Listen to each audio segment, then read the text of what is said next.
In very general terms, there are three basic ways to produce income.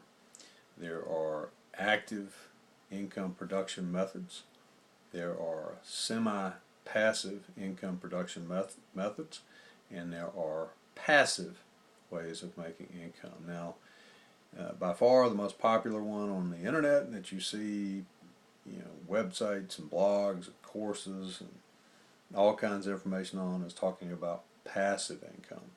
Passive income this, passive income that. The truth is, the vast majority of what people are calling passive income online is not passive income. At best, it's what I would call semi-passive income, and realistically, it's more in the first category of active income. Now, what do I mean by these three things? Well, active income everybody is familiar with. That's basically the easiest way to think of that is having a job, which is what most people do to earn money. If you work, you have employment somewhere, you put in your 40, 50 hours, however many it is, you get a paycheck or an hourly wage for doing that work. That's active income.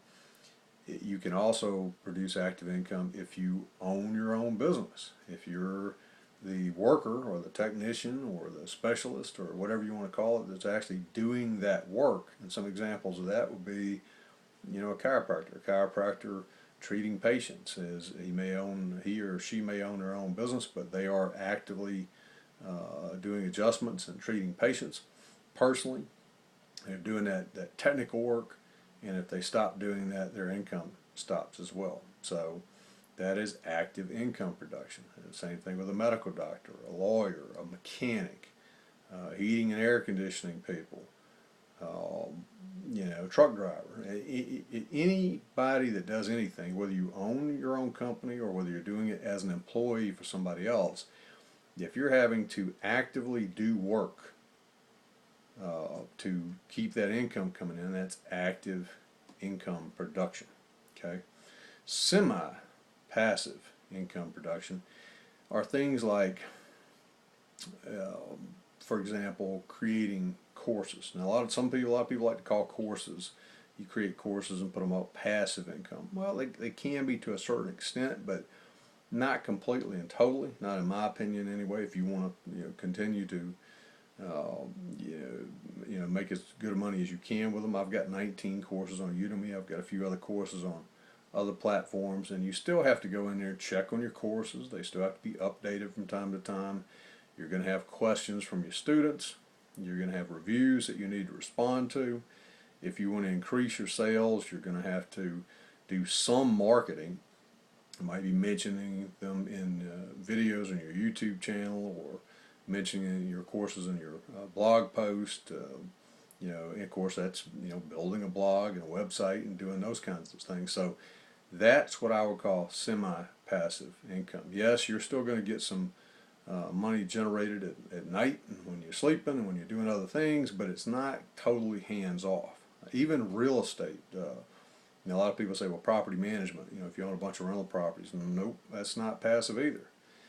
Even if you have that being managed by a competent property manager, you're going to have to interact with that property manager to make sure they're doing their job, that they're staying on top of your properties. And once in a while, you're going to need to go personally inspect your properties. And you're going to have to make sure your property manager is inspecting them at least annually, and any other time that they have a vacancy and that kind of stuff. So that's not totally passive either. Again, it's semi-passive. Now, what is passive income? Passive income would be something like you bought stock. You're getting dividends. You paid money into something and you're getting a check, annually, quarterly, monthly, whatever. You're getting paid, not having to do anything else for that money. That's passive income in its truest form.